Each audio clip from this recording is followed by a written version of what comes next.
আপনারা দেখতেই পাচ্ছেন এখন এখানে ভূমিকম্প শুরু হয়ে গেছে। ছাত্রদের হামলায় এখানে ভূমিকম্প শুরু হয়ে গেছে।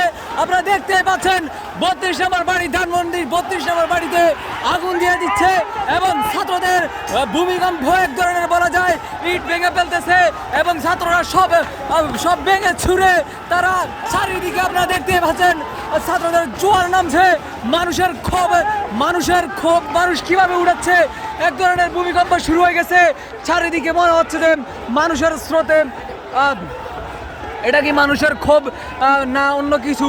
গত 16 বছরের শাসনে কি হলে এভাবে মানুষের ক্ষোভ মানুষ ক্ষোভ প্রকাশ করতে পারে?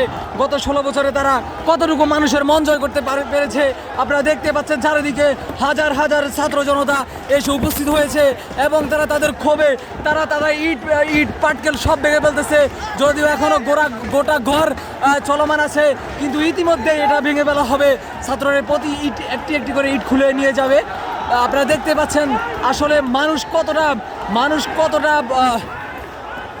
কতটা রাগান্বিত হলে, মানুষের মনে কতটা ক্ষোভ থাকলে মানুষ এভাবে